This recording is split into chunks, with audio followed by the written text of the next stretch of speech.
When Keegan got sick, we didn't know how to handle the situation. We had no idea what direction to go, what to do. And I was that mama, like many of the moms probably with the guys at the Holden house. You don't know what to do. You kick them out of your house until you realize that they're really sick. And they're not just, it's not just a behavior thing, that they're very mentally sick.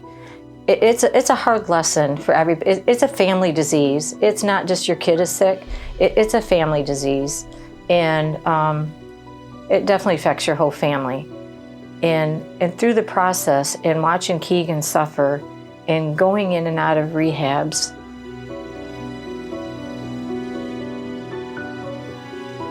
Holden House is a recovery home for men that are facing addiction or alcoholism and gone down the wrong path. And this is their first step to getting their life back in order.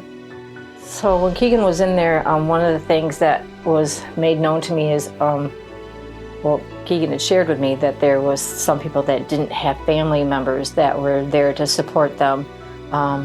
They don't know what to do with this kind of disease, and they pretty much will wash their hands of the person that's facing this, and they just don't know what to do and how to help them at all. So they tend to just throw them away.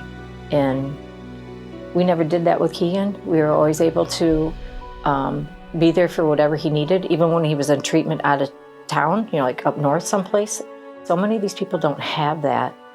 And what do? I can help them in any way. I try and keep my toes in the door as much as possible, even throughout between holidays, just to see if they're needed. Larry will get a hold of me and say, Lisa, we just had somebody walk in the door. They have nothing. Do you have anything? So I try and keep things here on hand for them so I can provide it for them. I started my first Easter basket in 21. It started because I didn't know what to do with myself without my son. It was the first Easter without him. I celebrate Easter like Christmas, and I felt lost.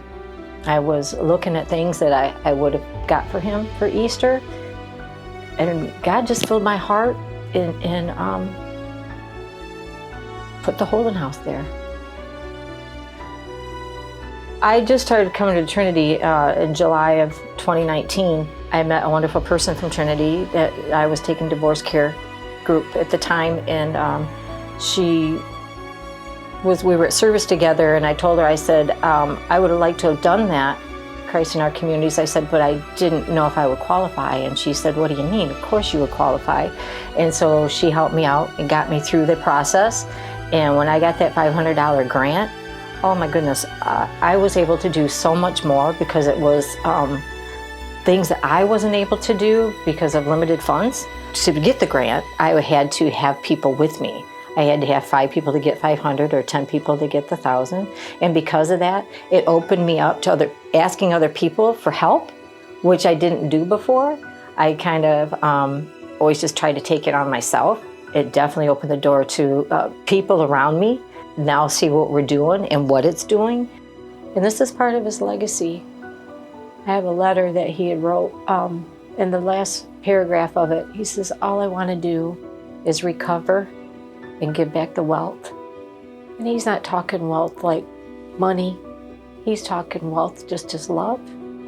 Because that's what he provided to a lot of these people, that they were there alone and not knowing what to do. He embraced them. He also was the type of kid that, new kid at school, and they'd be sitting at the table by themselves at lunchtime. Keegan was that boy that would go over and sit with them, so he had a friend. That's what I want to do. That was his legacy. I can't bring him back, but I sure can share his love.